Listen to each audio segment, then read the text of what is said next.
Hello, students. Dr. Shell here.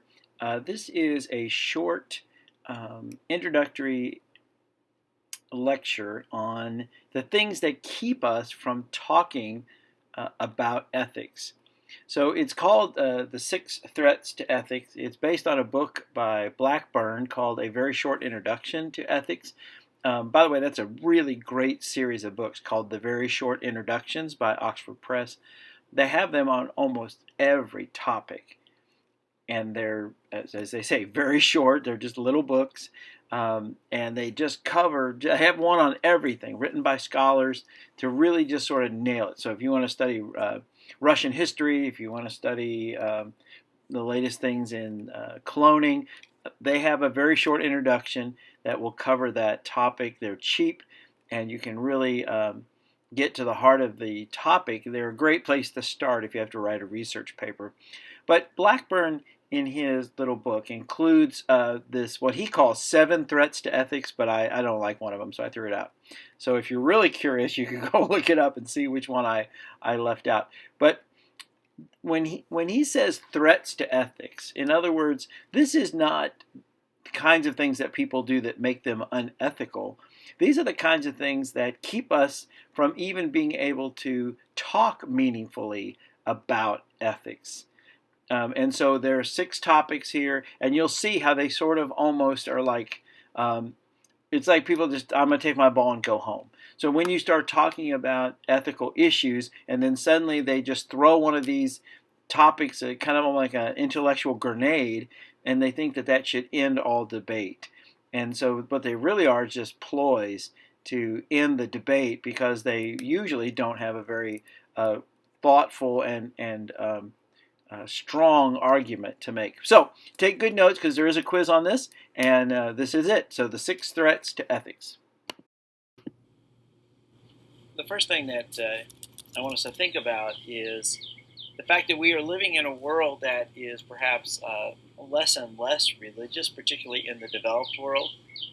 And for many people, when societies or individuals become less religious, it seems to suggest that they would also be less moral, because there's no hell to be afraid of, there's no God to try to please, and so perhaps there is no ethics or no morality without a God imposing.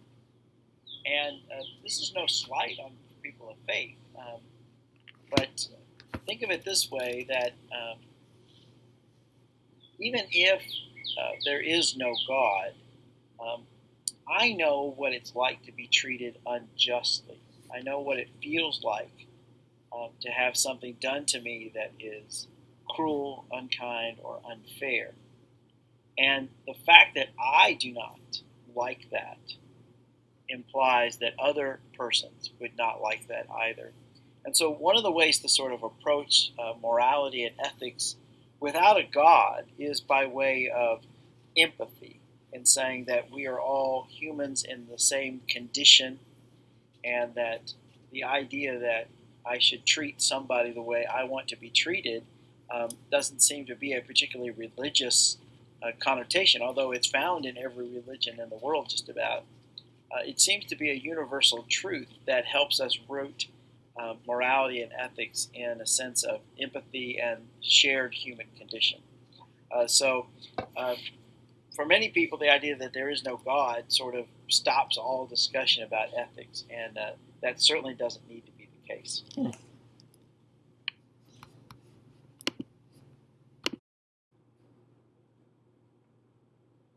Now, this one is sort of the favorite of freshmen in college, maybe sophomores actually. We live in a world that's increasingly diverse, and we are forced to confront issues on a global scale. And at some point, we sort of get frustrated with trying to always understand what's the right thing to do, who's right, who's wrong. And oftentimes people just throw up their hands and say, you know what, it's all relative. You have what's right for you, and I have what's right for me. And they're just sort of, let's just all get along. And so it seems like a very good strategy. if what we're doing is saying, look, I don't want to fight anymore, let's agree to disagree. We haven't solved anything. We've simply decided to stop hostilities. But that's certainly not a rational way to resolve real differences. That is, real differences about right and wrong and moral issues of our day. And as I'm recording this, the United States has begun a policy of separating families that come across our border and taking the children away from their parents. Um, so we should be able to say this is not a matter of agreeing to disagree. See, that practice is either cruel or it's acceptable, and we should be able to talk about how that is. Rationalism is really just a cheap, simple way to sort of punt and sort of get around the problem. Um, those people who say, no, there are no absolute rules, and then I would say to them, are you sure about that? And they would say, absolutely. So, in a sense, what you've just done is you've said there's at least one absolute rule, which is there are no absolute rules. You've created a paradox or a Gordian knot or a self-defeating definition. But if you're willing to acknowledge that there's one rule, well, why can't there be two rules? Where did you get that one rule? This has been noticed all the way back to the beginning of Western philosophy. There's one of Plato's dialogues where Socrates is in a conversation with somebody and essentially saying, well, if nobody can say that, if I can't say with certainty that I'm right, um, then everybody's opinion is the same. And therefore, the people who say that my opinion is wrong are also right. But my opinion that they're wrong is also right. And so, again, you've set up a paradox. So, relativism is a way to sort of just turn ethics into this muddy mess. And what we do is we walk away, and really at heart, it's really because we want to justify doing what we want to do without doing the hard work of logic and reasoning and struggling with the difficult questions in life.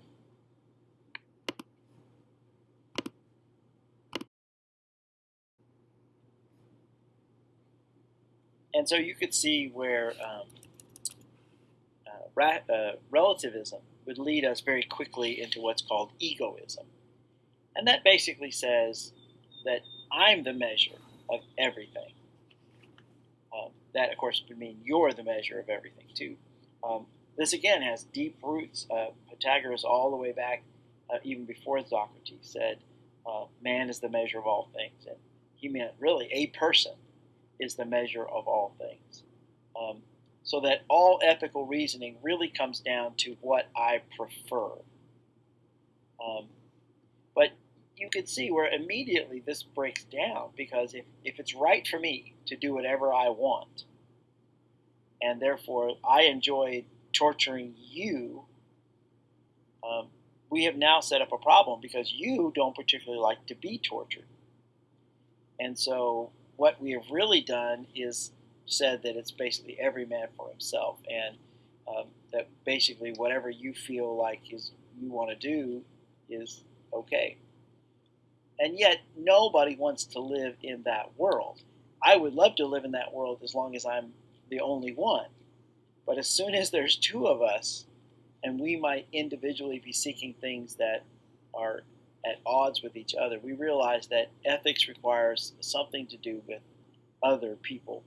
Think of it this way. If there was nobody on the moon but one person, that person could not be unethical. That person all by themselves can't be immoral, because there's nobody to offend. There's nobody to do anything wrong to. Unless you introduce God into the equation. Now but he's not by himself. Now there's two. But a person by themselves on the moon could not be immoral. And so in a sense, morality and ethics requires us to acknowledge that we live in a universe, in a world in which there are others. And that is precisely the time in which we call upon ethics. Somebody cuts us off in traffic. Somebody cuts in front of us in a line. And ever since we were tiny little children, we said, that's not fair. We're introducing the idea that there are rules. And I want the rules imposed when they go against me, and maybe I want the rules ignored when it's in my favor. But we are acknowledging that there are rules.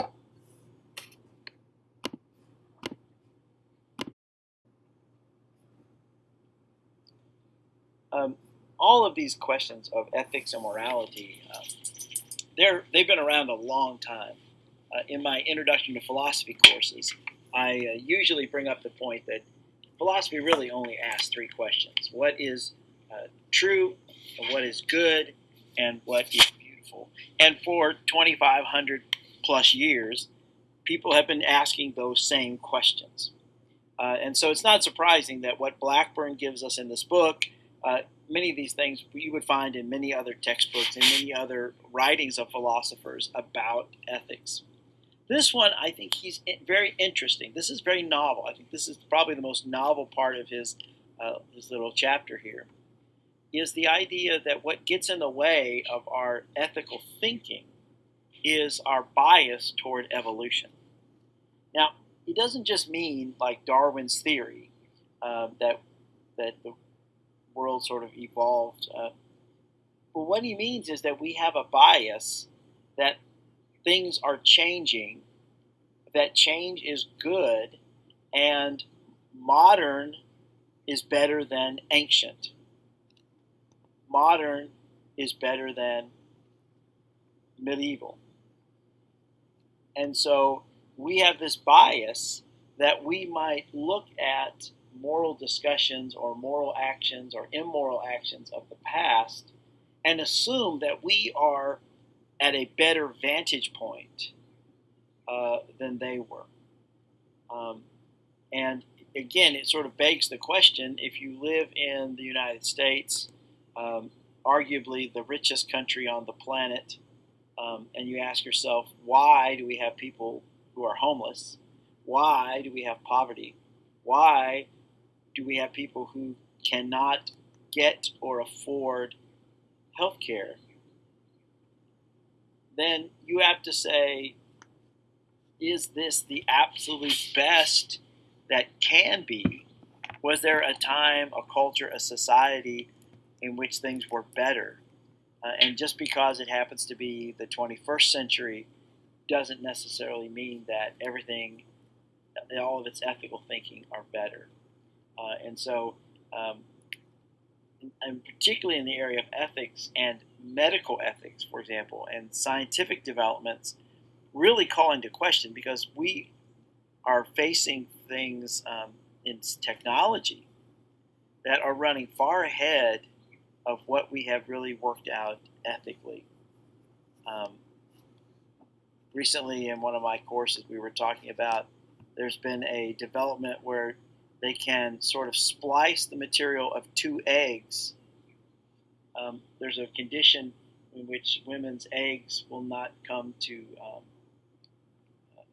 live, to be fertile. But you can splice an egg from a donor, which will allow a woman to actually conceive and bear her own child genetically.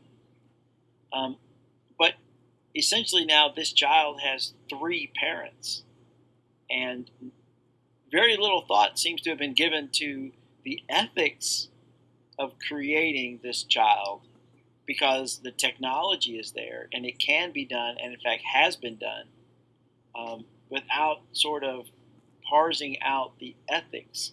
So that just because something is new and innovative doesn't necessarily mean that it's ethically better or simpler. In fact, it might be more complicated. Now, this is the one where Dr. Shell gets a little worked up, and will take off my maybe professorial robes and jump on my preaching soapbox a little bit. Determinism, and there are various kinds. There's what's called soft determinism and hard determinism. But it basically has the idea that we don't really have free choice.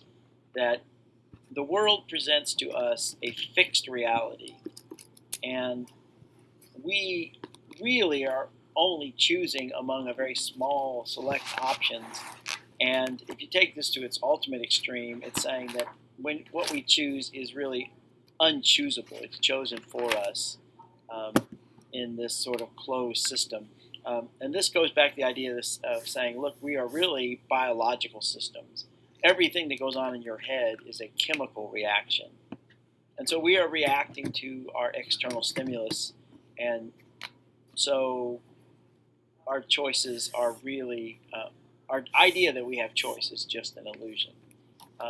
Again, in a longer course, in a longer lecture, we could flesh this out in some length. But I think this ignores something of what it means to be human, that the human condition seems different than a plant. The human condition seems different than a walrus. And so we might look at animals and say that they are simply reacting to their environment without conscious thought and without moral relevance, that they simply they are hungry and so they eat. They need to breed to procreate, so they just do that. But something about the human condition, I believe, pushes us to reject this idea that we are simply kind of naked animals in the world. Or Aristotle at least wants us to be called rational animals. We may be animals, we may be part of the animal kingdom, but our rationality holds us to a higher standard.